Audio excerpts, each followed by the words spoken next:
ہم نے آپ کے شوق کی قدر کرتے ہوئے ایک نیا یوٹیوب چینل شروع کیا جس کا نام ہے ٹونی ولیم آفیشیل۔ اس پہ ہم نے کوشش کی کہ اپنے تمام کورسز جو پچھلے 15 سال میں ہم پڑھاتے رہے ہیں وہ ڈال سکیں تاکہ آپ اس سے بہتر طور پر سیکھ سکیں۔ اس لیے آپ جلدی سے جلدی اس چینل کو جا کر سبسکرائب کریں۔ جب اس کے 1000 سبسکرائبرز پورے ہو جائیں گے ہم اسی دن سے اس پہ اپنے کورسز ڈالنا شروع کر دیں گے، اس لیے جلدی کریں تاکہ ہمارا ٹارگٹ اچیو ہو اور ہم اس پہ اپنے مٹیریل کو ڈالنا شروع کر سکیں۔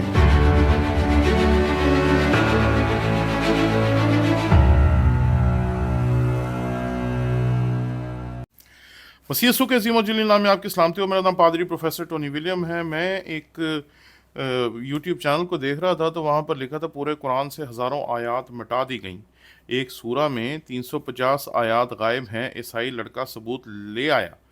پھر کیا ہوا وہ آپ نے دیکھا، کیونکہ ذاکر نائک صاحب نے تو کہا کہ جا کر آپ یہ محدثین سے پوچھیں۔ میں آپ کو کیوں بتاؤں کیوں ایک مسیحی لڑکا جو تھا وہ اس طرح کی کوئی بات کہنے پہ مجبور ہو گیا جو ہم کرنے کے عادی نہیں، کیونکہ ہمیں جو ٹیلی ویژن پہ دکھایا جا رہا ہے وہ یہ ہے کہ عالم ہیں جو قرآن شریف کے متن کے اوپر بات کر رہے ہیں، ان میں انجینئر محمد علی مرزا ہوں، مفتی طارق مسعود ہوں، یا یہ اور بہت سارے شیعہ علماء اور سنی علماء ہوں جن کے درمیان بحثیں ہو رہی ہیں۔ میں نے اپنی اس ویڈیو میں آپ کو دکھانے کے لیے چند ویڈیوز ایڈ کی ہیں جنہیں آپ جب دیکھیں گے تو آپ کو پتہ چل جائے گا کہ ہمارے ٹی وی چینلز کے اوپر آج کل چل کیا رہا ہے، ہمیں کیا سنایا جا رہا ہے، ہمیں کیا دکھایا جا رہا ہے۔ اور جب ذاکر نائک نے آ کر ہمارے لوگوں کا مذاق اڑانا شروع کیا تو پھر ہمارے بچے بھی انہی سے سیکھ کر، انہی کتابوں کو دیکھ کر، جن کتابوں کو یہ شیعہ عالم اور دیگر علماء ٹیلی ویژن کے اوپر دکھا رہے ہیں، انہی کتابوں سے ریفرنسز لے کر ایک نوجوان پہنچ گیا اور اس نے وہاں بات کرنا شروع کر دی۔ کیونکہ ہم ہمیشہ اپنے بچوں کو سمجھاتے ہیں کہ ہمیں صرف اپنی بات کرنی ہے، ہمیں کسی اور کے مذہب کے بارے میں بات نہیں کرنی، ہمیں کسی اور کی کتابوں کے بارے میں بات نہیں کرنی، ہمیں صرف اپنے مذہب کی بات کرنی ہے اور صرف اپنے لوگوں سے بات کرنی ہے۔ اگر کوئی شخص آپ سے کوئی سوال پوچھتا ہے تو بہت سوچ سمجھ کر سوال کا جواب دیں اور بے سوچے سمجھے سوال کا جواب نہ دیں۔ میں جب ان تمام ویڈیوز کو دیکھ رہا تھا، جب محمد علی مرزا کی ویڈیو کو میں دیکھا تو میں حیران رہ گیا کہ یہ کیا بات کر رہے ہیں۔ ان کی بات کو سن کر بہت سارے ہمارے مسیحی جو ہیں وہ پریشان ہو جائیں گے۔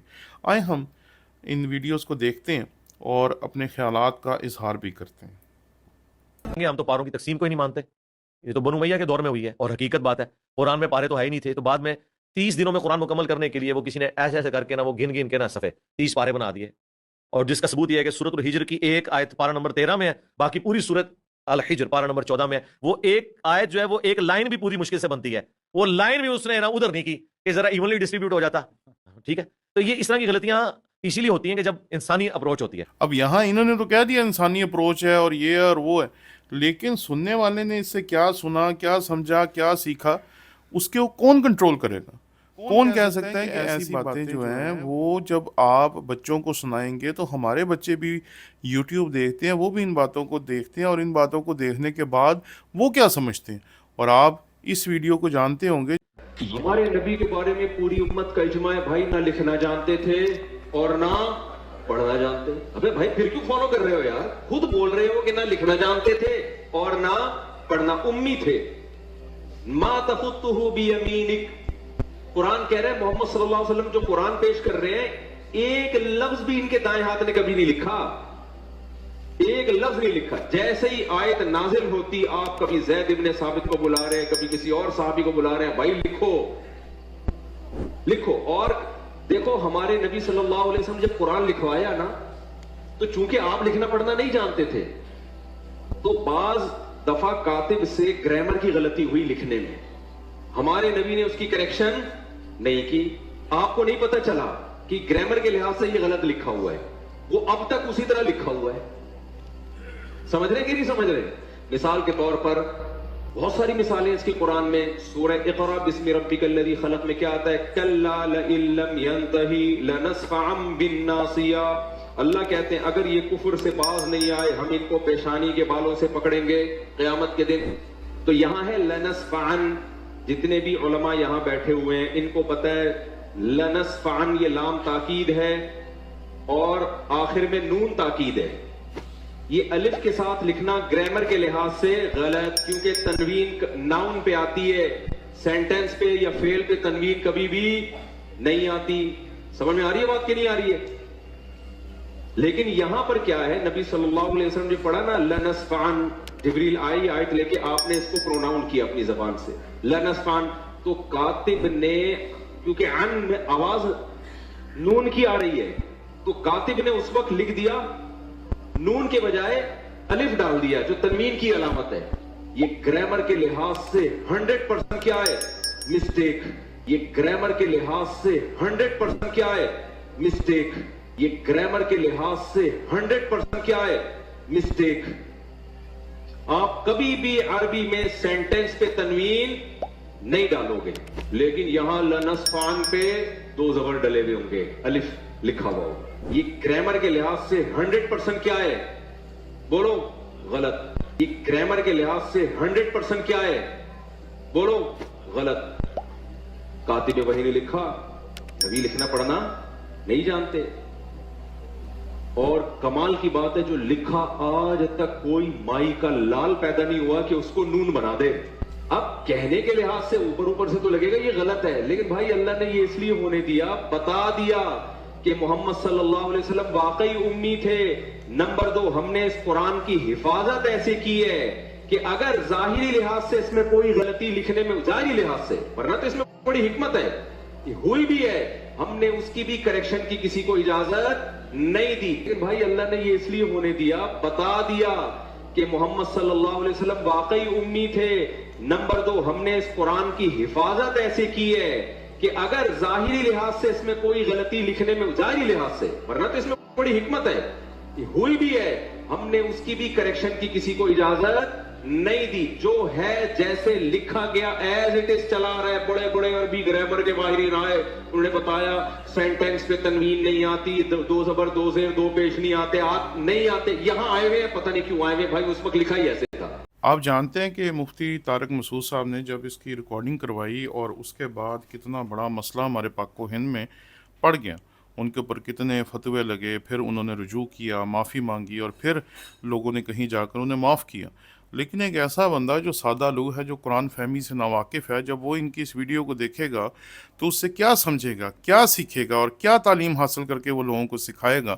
اس لیے ان چیزوں کو کنٹرول کرنے کی ضرورت ہے تاکہ لوگوں کو بتایا جا سکے کہ یہ باتیں جو ہیں یہ غلط ہو گئی ہیں. اگر غلط ہو بھی گئی ہیں تو ان کو اب سوشل میڈیا سے اور دیگر پلیٹ فارم سے ہٹا دینا چاہیے, کیونکہ جب کسی کو غصہ دلا دیا جاتا ہے تو غصے میں انسان کچھ بھی کہہ سکتا ہے. ہم اپنے بچوں کو ہمیشہ سکھاتے ہیں کہ انہیں اپنے غصے کو کنٹرول میں رکھنا ہے. اگر کوئی ہمیں کوئی غلط بات کہہ بھی دیتا ہے تو ہمیں پھر بھی اس کا جواب نہیں دینا, بلکہ بڑی شائستگی کے ساتھ کسی طریقے سے لوگوں سے اپنے خیالات کا اظہار کیے بغیر یا بڑے شائستہ انداز میں اپنے خیالات کا اظہار کر کے آپ اس وقت کو ٹال دیں. ایک شخص ہیں جن کا ایک ٹی وی چینل پہ پروگرام چلتا ہے کتب آن لائن.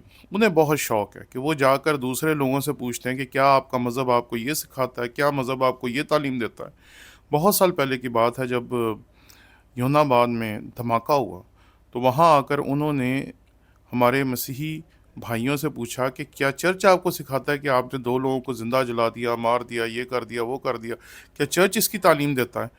آج جب میں ان کی اس ویڈیو کو دیکھ رہا تھا تو میں حیران تھا کہ انہوں نے تو آ کے ہمارے مسیحیوں سے پوچھ لیا تھا, اب وہ کس طرح پروٹیکٹ کریں گے ان شیعہ حضرات کو جن کی یہ ویڈیو ہمارے سامنے پڑی ہوئی ہے, جس میں ان کے پروگرام میں یہ سب کچھ کہا جا رہا ہے. سب سے پہلی بات یہ ہے کہ اگر میسمی صاحب نے کہا ہو یا کوئی میسمی صاحب سے بھی بڑا عالم ہو یا وہ یہ کہیں کہ میرے مسلک کا کوئی اکابر یہ عقیدہ رکھتا ہے کہ قرآن مجید کے اندر کمی یا پیشی ہے, اس کا شیعت سے کوئی تعلق نہیں ہوگا. اگر کوئی جان بوجھ کے ایسے جملے کہتا ہے, اور میں یہ سمجھتا ہوں ہاں اسلام سے بھی کوئی تعلق نہیں, اور میں یہ سمجھتا ہوں اگر آپ آج اگر شبیر میسمی صاحب کو لائیو بھی کال پہ لے لیں وہ یہی کہیں گے کہ انہوں نے جو جملہ کہے تھے, جو میں نے ویڈیو میں دیکھا, کہ یعنی ایک میوزیم میں ایک قرآن پڑھا ہے جو یہ کہتے ہیں کہ جی یہ زمانہ رسالت سے قرآن ہے. یہ ان کا اشارہ تھا. ورنہ ہر عالم تشیع کا, اگر میری بات سن لیجئے, ہر عالم تشیع, ہر شیعہ کے بارے میں کہنا ہے الفاظ دہرائیں, یہ آپ نے مفتی کے بارے میں بھی کہنا ہے, رسول کے بارے میں الفاظ دہرائیں, وہاں پہ آپ کنسیشن دے دیتے ہیں. یہی میں نہیں کہا, آپ ان کو بات پوری کر دیتے ہیں. میری بات تو سنیں, اور پھر اس کے بعد, اور پھر بار بار کو مفتیوں کو بات پوری کرنے دیں. میری بات اگر سن لیں, جہاں تک تحریف قرآن کی روایات کہتے ہیں, بخاری کے اندر کیا یہ روایات موجود نہیں ہے تحریف قرآن کی؟ نہیں ہے. اچھا, جناب ابو دردہ کے پاس جب گئے تھے صحابی رسول, صحیح بخاری کے اندر ہے, اور انہوں نے جب سورہ واللیل اذا یغشی پڑھی تھی, والنہار اذا تجلی پڑھی تھی, ٹھیک ہے, اسی طرح, اور اسی طرح ابی بن کعب کا جو نسخہ ہے, سنیں تو صحیح, ابی بن کعب کا جو نسخہ تھا سورہ احزاب کے حوالے سے کیا روایت ہے, سورہ احزاب کے حوالے سے کیا روایت ہے, کہ قرآن مجید جو ہے بخاری کے اندر روایت ہے, بخاری کے اندر روایت ہے کہ جی سورہ احزاب جو ہے سورہ بقرہ کے برابر تھی, سورہ احزاب سورہ بقرہ کے برابر تھی, یہ ان کی البخاری کے اندر روایت ہے. اور اسی طرح یہ اکثر کہتے ہیں جی شیعوں کا, اب میرا تو جواب سنیں, حوصلہ رکھیں, حوصلہ رکھیں, بریک پہ پیر رکھیں, بریک پہ پیر رکھیں, اور اتنی تو جرات کرے سننے کی, سورہ احزاب سورہ بقرہ کے برابر تھی, نہیں ہے بخاری میں روایت, بخاری کے اندر روایت نہیں ہے کہ سورہ احزاب سورہ بقرہ کے برابر. اب میرا ذرا اگلا سنیے, کیا سنن نسائی کے اندر یہ نہیں ہے روایت؟ ام المومنین حضرت عائشہ کہتی ہیں کہ قرآن مجید کے اندر سورہ آیت رجم تھی, اور اسی طرح جو رضاعت کے حوالے سے آیت تھی, جب رسول خدا کا انتقال ہوا تو اس کے بعد منسوخ دو ہے, بکری کھا کی فوت ہوگی, روایت ثابت ہے, میری ساگی تدلیس ہے, میں ذوب ثابت کر تدلیس ہے. جب میں کہہ رہا ہوں ضعیف ہے, جب میں کہہ رہا ہوں کافی کی روایت ضعیف ہے, میرا تو رسول کی روایت ضعیف ہے, اس وقت کہہ رہے ہیں نہیں, آپ کی تو صحت ہے, اپنے بڑوں نے صحیح کہا ہے. جب وہ آپ کہتے ہیں ضعیف ہے تو وہ نہیں, میں ذوب بیان کرتا ہوں, میں ان کے بڑے علماء سے توثیق دے رہا ہوں. میں نے میرا تو رقول میں آپ آج بھی نکالے, لیپ ٹاپ پہ ابھی نکالے, کتب شیعہ نکالے, اصول کافی کی شرح آپ نکال لیجئے, ٹھیک ہے جی. میں جو میرا تو العقول فی شرح حدیث طاہرہ رسول 17,000 آیات کے قائل, روایت شیعہ علماء کے اتھینٹک نہ ہو, میں مجرم. میں آپ کو کہتا ہوں آصف موسیقی صاحب نے حکم لگایا ضعیف ہے, میں نام بتا رہا ہوں آپ کو, انہوں نے باقاعدہ حکم لگایا ضعیف ہے. ان بیچاروں کو یہ نہیں پتا کہ قرات کا اختلاف کیا ہوتا ہے, یہ نہیں پتا, انہیں یہ نہیں پتا کہ ضعیف روایات سے استدلال کر رہے ہیں, انہیں یہ نہیں پتا کہ ان کے بخاری کے اندر روایت موجود ہے کہ جی سورہ احزاب بقرہ کے برابر تھی. نہیں ہے, نہیں ہے روایت, جملہ فرما رہے ہیں, نہیں ہے یہ روایت. ایک سیکنڈ رضا, ایک سیکنڈ, بلال بھی پوچھے نہیں ہے روایت. یہ جملہ فرما رہے ہیں, یہ آپ نے بڑا صحت مند جملہ کہا ہے. تلاوت قرآن ایک ہے ناسخ اور منسوخ کی بات, تعریف یعنی بدل دینا. ایک ناسخ اور منسوخ, ایک آیت آئی ہے بعد میں دوسری آیت اس کو منسوخ کر رہی ہے, یہ الگ چیز ہے. جی الگ چیز ہے, تلاوت قرآن الگ چیز ہے, لیکن اس کے اندر اپنی ایڈیشن کرنا ایک الگ چیز ہے. ہم نہیں کریں, دو الگ چیزیں ہیں. بات یہ ہے کہ وہ اس کو آپس میں گڑبڑ کریں, جوڑ رہے ہیں, یہ چیز نہیں ہے. قرآن پاک اس وقت جو ہمارے پاس محفوظ ہے, اس کو کہا جاتا ہے ترتیب, اس کو کیا کہیں گے, یہ جو 30 پارے ہیں, یہ جو موجودہ قرآن پاک ہے, یہ ہے ترکیب توقیفی. ترکیب توقیفی کیا ہے, جو قرآن مجید لوح محفوظ پہ ہے, رسول اللہ کے سینے پہ ہمارے پاس محفوظ ہے. 30 پارے کس نے بنائے تھے؟ جی 30 پارے کس نے بنائے تھے؟ کس نے بنائے ہیں؟ اللہ تعالیٰ نے بنائے. قرآن کس نے بنایا؟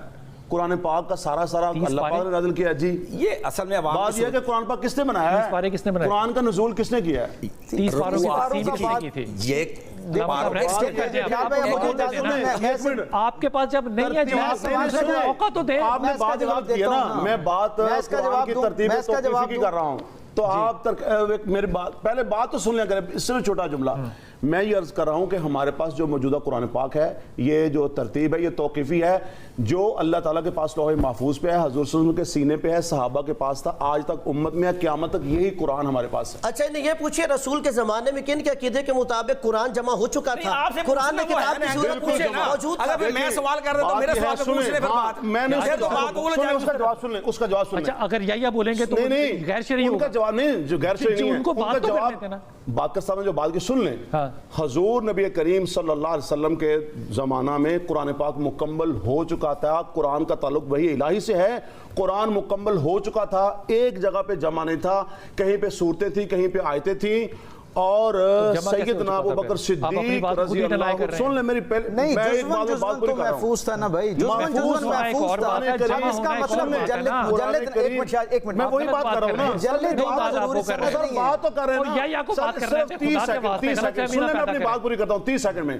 حضور صلی اللہ علیہ وسلم کے دور میں قرآن پاک کا مکمل نزول ہو چکا تھا، کہیں جزوی طور پہ صورتوں پہ تھا، آیتوں پہ تھا.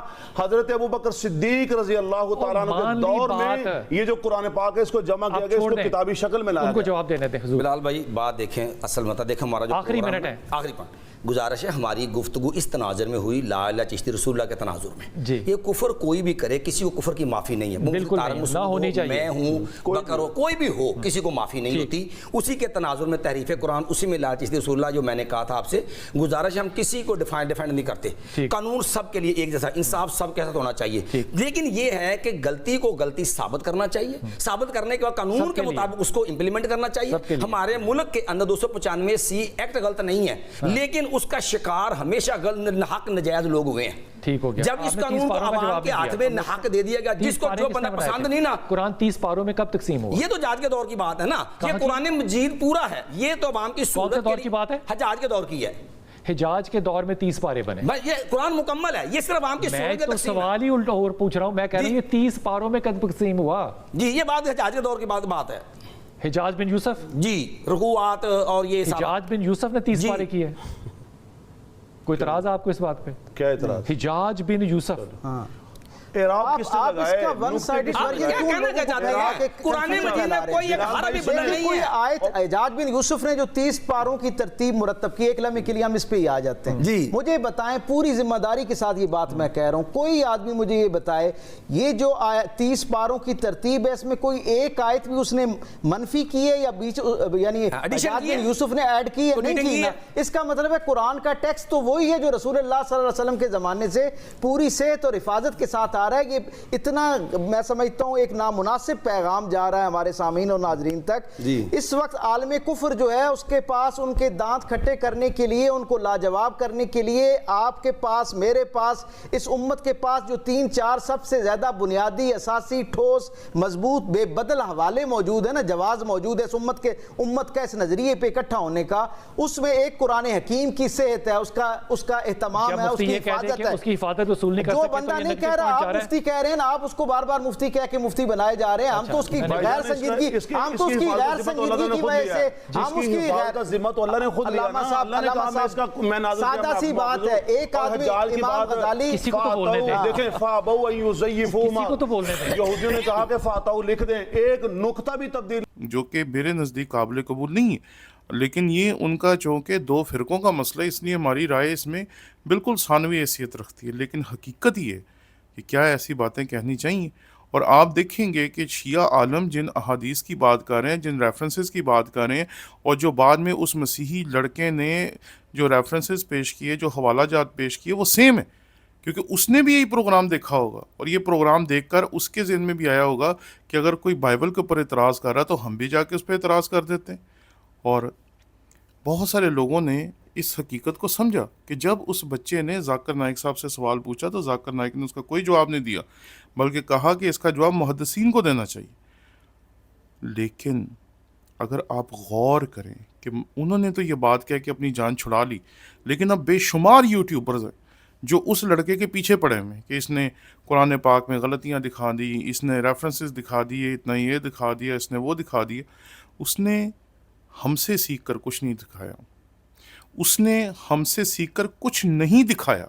اس نے جو کچھ بھی دکھایا آپ کے علماء سے، مولوی صاحبان سے، چاہے وہ انجینئر محمد علی مرزا ہو، چاہے وہ مفتی طارق مسعود ہو، چاہے وہ یہ کتب آن لائن صاحب والے کا یہ پروگرام ہو جس کے بیچ میں ساری باتیں کی جا رہی ہیں اور یہ ساری باتیں دکھائی جا رہی ہیں، انہی سب باتوں کو دیکھ کر اس لڑکے نے ذاکر نائک کے سامنے کھڑے ہو کر وہی اعتراض پیش کر دیے جو اس ویڈیو میں آپ کو ملیں گے. تو پھر آپ کس طرح اس مسیحی لڑکے کو مجرم ٹھہرا رہے ہیں؟ مجرم انہیں ٹھہرائیں جو کہ مذہب کے ٹھیکیدار بنے پھرتے ہیں اور انہیں یہ نہیں پتہ کہ کون سی بات کہنی ہے اور کون سی بات نہیں کہنی. ان تمام باتوں کو آپ کے سامنے رکھنے کا مقصد یہ تھا کہ ہم استاد ہوتے ہوئے اپنے بچوں کو خاموشی سکھاتے ہیں، اپنی زبان کو کنٹرول کرنا سکھاتے ہیں، کیا کہنا ہے سے زیادہ کیا نہیں کہنا سکھاتے ہیں. لیکن کاش یہ درس ان علماء کو بھی دیا جائے تاکہ یہ سمجھ سکیں کہ جو سوشل میڈیا ہے یا جو فیملی ٹی وی ہے اس پہ کیسی باتیں کہنی چاہیے اور کیسی باتیں نہیں کہنی چاہیے. آپ خود فیصلہ کریں قصور کس کا ہے. شکریہ.